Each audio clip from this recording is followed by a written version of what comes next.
Hello students, welcome to Suman master class YouTube channel. আজ আমরা নবম শ্রেণী জীবনবিজ্ঞান রায়ান মার্টিন প্রশ্নবিচিত্রার model number school 11 Paniparul Mukteshwar high স্কুলের প্রতি বিভাগের সমস্ত প্রশ্নের উত্তর সমাধান এক এক করে দেখে নেব। আর যদি কেউ আগের ভিডিওগুলো এখনো না দেখে থাকো, তোমরা অবশ্যই প্লেলিস্টে গিয়ে দেখো, ভিডিওগুলি এক এক করে দেওয়া রয়েছে। তো প্রথম প্রশ্ন বিভাগ ক থেকে, সবুজ উদ্ভিদের পাতা যে স্থানে সালোক সংশ্লেষ সংঘটিত হয় সেটি হলো কি মেসোফিল কলা। পাকস্থলীতে HCl ক্ষরণ করে অক্সিনটিক কোষ। কোন শ্রেণীর রক্তে এ বি উভয় অ্যাগ্লুটিনোজেন অর্থাৎ অ্যান্টিজেন থাকে না? উত্তরটি হচ্ছে ও গ্রুপ। মানব দেহের সহকারী রেচন অঙ্গটির নাম কি? যকৃৎ। ক্রিবস চক্র ঘটে মাইটোকন্ড্রিয়ার ম্যাট্রিক্স অর্থাৎ ধাত্রে। মানব হৃৎপিণ্ডের পেসমেকার হলো SA নোড অর্থাৎ সাইনো অ্যাট্রিয়াল নোড। মানুষের একটি শ্বাসপেশির নাম হলো ডায়াফ্রাম বা মধ্যচ্ছদা। চোখের তারারন্ধ্র প্রসারণে ব্যবহৃত উপক্ষারটির নাম কি? অ্যাট্রোপিন। বিভাগ ক্ষয়ের বিয়ের দাগের প্রশ্নের উত্তর দেখবো এবারে। অভিস্রবণ কেবলমাত্র বিষম প্রকৃতির দ্রবণের মধ্যেই ঘটে থাকে। কথাটি ভুল, সম প্রকৃতির দ্রবণের মধ্যেই ঘটে থাকে। অর্জুন গাছ পত্রমোচনের মাধ্যমে রেচন পদার্থ ত্যাগ করে, এই কথাটিও ভুল। অর্জুন গাছ আমরা জানি বাকল মোচন অর্থাৎ ছাল ত্যাগের মাধ্যমে রেচন পদার্থগুলো ত্যাগ করে। ফ্লোয়েম কলা খাদ্যের নিম্নমুখী পরিবহনে সাহায্য করে, এই কথাটিও ভুল বলবো এই কারণে যে ফ্লোয়েমের মাধ্যমে পার্শ্বমুখ এবং নিম্নমুখী খাদ্য পরিবহন হয়, শুধু নিম্নমুখী রয়েছে তাই এটা আমি ভুল বললাম। বিভাগ ক্ষয়ের সি দাগের প্রশ্ন, গ্লাইকোলাইসিসের শেষে কোন জৈব যৌগ উৎপন্ন হয়? আমরা জানি গ্লুকোজের সবাত শোষণে এক অণু গ্লুকোজ সম্পূর্ণ জারণের মাধ্যমে গ্লাইকোলাইসিস প্রক্রিয়ায় 2 অণু পাইরুভিক অ্যাসিড উৎপন্ন করে। প্রথম সম্পর্কটি দেখে শূন্যস্থান পূরণ করো। CSF অর্থাৎ সেরিব্রোস্পাইনাল ফ্লুইড যদি মস্তিষ্কের নিলয়ে অবস্থান করে এই তরলটি, তাহলে অস্থিসন্ধির মাঝে কোন তরল থাকবে? সাইনোভিয়াল তরল। বি সদৃশ্য শব্দটি বেছে নিয়ে লেখো। ফুসফুস, ট্রাকিয়া, বুকগিল এবং সবুজ গ্রন্থি। উত্তরটি হচ্ছে ফুসফুস, কারণ এটা ট্রাকিয়া, বুকগিল, সবুজ গ্রন্থি সবগুলো হলো অমেরুদণ্ডী প্রাণীর শ্বাসঅঙ্গ। একমাত্র ফুসফুস হলো স্থলজ মেরুদণ্ডী প্রাণীর শ্বাসঅঙ্গ। বাম অলিন্দ এবং বাম নিলয়ের সংযোগস্থলে কোন কপাটিকা থাকে? উত্তরটি দ্বিপত্র বা মিট্রাল কপাটিকা। বাম স্তম্ভের সঙ্গে ডান স্তম্ভ মিলে দেখব। জিঙ্ক, যা একটি স্বল্প মাত্রিক মৌল উপাদান বা মাইক্রোনিউট্রিয়েন্টস। অবনমন বা উইল্টিং হলো বাষ্পমোচনের কারণে হয়ে থাকে, অতিরিক্ত বাষ্পমোচনের কারণে এই অবনমন বা উইল্টিং হয়। মূলজ চাপ, যা কারণে রসের উৎস সৃষ্টি হয়। বিভাগ গয়ের প্রথম প্রশ্ন, প্রাণী পুষ্টির তৃতীয় পর্যায়টির নাম কি? মানবদেহের কোন স্থানে এই পর্যায়টি সম্পন্ন হয়? দেখো, হলজিক পুষ্টি বা প্রাণী পুষ্টির তৃতীয় পর্যায়টির নাম হলো শোষণ, অর্থাৎ খাদ্য গ্রহণ, পরিপাক, শোষণ, আত্তীকরণ, বহিষ্করণ, শোষণ। আর এটি সম্পন্ন হয় সাধারণত ক্ষুদ্রান্তে, পাকস্থলী এবং বৃহদন্ত্রে অল্প অংশ সম্পন্ন হয়। তাহলে কোন অংশে সম্পন্ন হয়? আমরা শুধু বলবো ক্ষুদ্রান্ত্রে। বাষ্পমোচন হার নিয়ন্ত্রণকারী 4টি বহিঃপ্রভাবকের নাম লেখো। বাষ্পমোচন হার নিয়ন্ত্রণকারী প্রভাবকগুলির মধ্যে বহিঃপ্রভাবক হচ্ছে কি? 4টা। একটা সূর্যালোক, তাপমাত্রা, কার্বন ডাইঅক্সাইডের ঘনত্ব এবং বায়ুর আর্দ্রতা বা বায়ু প্রবাহক। তোমরা যে কোনো 4টা এখান থেকে লিখবে। শ্বসন এবং দহনের মধ্যে পার্থক্য দাও। শ্বসন এবং দহনের মধ্যে 4টা পার্থক্য আমরা দেখে নেব। প্রথম পয়েন্ট, প্রকৃতি।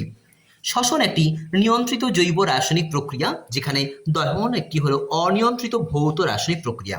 অক্সিজেনের উপস্থিতি বা অনুপস্থিতিতে শ্বসন কার্য সম্পন্ন হয়, দহন কেবলমাত্র অক্সিজেনের উপস্থিতিতেই সম্পন্ন হয়। তাপ এবং আলো, তাপ উৎপাদন নিয়ন্ত্রিত এবং আলো উৎপন্ন হয় না শ্বসন প্রক্রিয়ায়। দহনে তাপ এবং আলো উভয়ই উচ্চ মাত্রায় অনিয়ন্ত্রিতভাবে উৎপন্ন হয়। এটিপি, এখানে এটিপি উৎপন্ন হয়, এটাতে এটিপি উৎপন্ন হয় না। বা উৎসেচকও তোমরা লিখতে পারো, উৎসেচক গুরুত্বপূর্ণ ভূমিকা পালন করে, দহনে উৎসেচকের কোনো ভূমিকা নেই। এই 4টি পয়েন্ট দিয়ে পার্থক্য দিলেই হবে। পরের প্রশ্ন, বৃক্কের কাজগুলি লেখো। বৃক্কের কাজগুলি হলো, আমি তোমাদের এখান থেকে এই 2টি পয়েন্ট করার জন্য বলবো। একটা হচ্ছে দেহ থেকে রেচন পদার্থের অপসারণ এবং দেহে জলের ভারসাম্যটাকে বজায় রাখা। মূত্র উৎপাদনের মাধ্যমে বৃক্ক দেহ থেকে ক্ষতিকারক নাইট্রোজেন ঘটিত বর্জ্য পদার্থের অপসারণ ঘটায় এবং দেহের অভ্যন্তরে স্থিতিসাম্য বা হোমিওস্ট্যাসিস অবস্থাটা নিয়ন্ত্রণ করে। দ্বিতীয়ত, দেহে জলের ভারসাম্য বজায় রাখা। প্রয়োজন অনুযায়ী বিভিন্ন ঘনত্বের মূত্র উৎপাদনের মাধ্যমে বৃক্ক দেহে জলের ভারসাম্য বজায় রাখে। 5 দাগের প্রশ্ন দেখব, রক্তের শ্রেণীবিভাগের গুরুত্ব লেখো। রক্তের শ্রেণীবিভাগের তাৎপর্য বা গুরুত্ব বা প্রয়োজনীয়তা। রক্ত সঞ্চারণ, ব্যক্তিত্ব শনাক্তকরণ, এছাড়াও পিতৃত্ব নির্ণয় এবং রোগ নির্ণয়ে এই রক্তের শ্রেণীবিভাগ গুরুত্বপূর্ণ ভূমিকা পালন করে। রক্ত সঞ্চারণ, কোনো রোগীকে শল্য চিকিৎসা অর্থাৎ অপারেশনের সময় রক্তদান বা রক্ত গ্রহণ করার প্রয়োজন হলে দাতা এবং গ্রহীতার রক্তের শ্রেণী জানা অত্যন্ত প্রয়োজন। তা না হলে বিপরীত অ্যাগ্লুটিনোজেন অর্থাৎ অ্যান্টিজেনের প্রভাবে রক্তের অ্যাগ্লুটিনেশন ঘটে অর্থাৎ রক্ত জমাট বেঁধে যায়। ব্যক্তিত্ব শনাক্তকরণ, ফরেনসিক সায়েন্সে রক্তের শ্রেণী নির্ণয়ের সাহায্যে অপরাধী ব্যক্তিকে শনাক্ত করা যায়। এই দুটি পয়েন্টকে ডেসক্রিপশন করলেও হবে, তোমরা চাইলে অন্য পয়েন্ট দুটিও করতে পারো। প্রশ্বাসের সময় অক্সিজেন গ্রহণের পথটি ছকের সাহায্যে লেখো। মানবদেহে অক্সিজেন প্রবেশের পথ, বায়ুমণ্ডলে বেশি অক্সিজেনযুক্ত বায়ু প্রথমে বহিনাসারন্ধ্র, নাসাপথ, অন্তরাসারন্ধ্র, নাসাগলবিল, গ্লটিস, স্বরযন্ত্র, শ্বাসনালী, ব্রঙ্কাস, ব্রঙ্কিওল, অ্যালভিউলার ডাক্ট, বায়ুথলি বা অ্যালভিউলাই হয়ে কোথায় প্রবেশ করে, মানে অ্যালভিউলাই মানে ফুসফুসে প্রবেশ করে। এইভাবে সম্পূর্ণ পথগুলো তোমরা রেখাচিত্র অর্থাৎ তীরচিহ্নের মাধ্যমে প্রকাশ করবে, পরপর কোনো স্কিপ করবে না। রক্তরসে উপস্থিত প্রোটিনবিহীন নাইট্রোজেন ঘটিত পদার্থগুলো কি কি? রক্তরসে উপস্থিত প্রোটিনবিহীন নাইট্রোজেন ঘটিত রেচন পদার্থগুলো হলো amino acid, urea, uric acid, creatine, xanthine, hypoxanthine, ammonia প্রভৃতি রক্তরসে থাকা নাইট্রোজেন ঘটিত অপ্রোটিন অর্থাৎ প্রোটিনবিহীন জৈব যৌগ বা উপাদান। বিভাগ ঘয়ের প্রথম প্রশ্ন, সালোক সংশ্লেষের আলোক দশা শেষে কি কি পদার্থ উৎপন্ন হয়? সালোক সংশ্লেষের আলোক দশায় সর্বশেষ উৎপন্ন পদার্থগুলি হল অক্সিজেন, জল, বিজারিত nicotinamide, adenine dinucleotide phosphate, hydrogen ion এবং অ্যাডেনোসিন ট্রাইফসফেট। পরের প্রশ্নে বলা হয়েছে অন্ধকার দশায় প্রথম উৎপন্ন যৌগটির নাম কি এবং যৌগটি কিভাবে উৎপন্ন হয়? সালোক সংশ্লেষের অঙ্গারাত্মীকরণ দশায় বা অন্ধকার দশায় প্রথম উৎপন্ন স্থায়ী যৌগটি হল পিজিএ বা ফসফোগ্লিসারিক অ্যাসিড, যা বায়ুমণ্ডলে carbon die oxide, ribulose bisphosphate carboxylase উৎসেচক বা রুবিস্কো এর সাহায্যে পাতায় উপস্থিত আরইউবিপি সঙ্গে বিক্রিয়া করে ফসফোগ্লিসারিক অ্যাসিড বা পিজি উৎপন্ন করে। এই ঘটনাটাকে আবার অঙ্গারাত্মীকরণ বলা হয়। যেহেতু কার্বন ডাই অক্সাইডের কার্বনটা প্রথম স্থায়ী কোষস্থ যৌগ পিজি এর মধ্যে অঙ্গীভূত হয়, সেই জন্য অঙ্গারাত্মীকরণ বলা হয়। এটা লেখার দরকার নেই, জাস্ট এই কথাটা তোমরা লিখবে এবং এই কথাটা বলার পর অবশ্যই বিক্রিয়াটা যোগ করবে। 6CO2 প্লাস 6 আরইউবিপি উপরে উৎসেচক রুবিস্কো দিয়ে তীরচিহ্ন দিয়ে লিখবে 12 অণু পিজিএ। মিথজীবীয় পুষ্টি বলতে কি বোঝো? উদাহরণ দাও। মিথজীবীয় পুষ্টি, যে পুষ্টি পদ্ধতিতে দুটি ভিন্ন প্রকারের উদ্ভিদ পরস্পরের সাহচর্যে এবং সহযোগিতায় জীবন ধারণ করে এবং উভয়ই পারস্পরিক নির্ভরশীলতায় পুষ্টি সম্পন্ন করে অর্থাৎ উভয়ই উপকৃত হয়, তাকে মিথজীবীয় পুষ্টি বা সিমবায়োটিক পুষ্টি বলা হয়। উদাহরণ হিসেবে লিখবে শৈবাল এবং ছত্রাক এর মিথজীবী সহাবস্থানটি হলো কি? লাইকেন।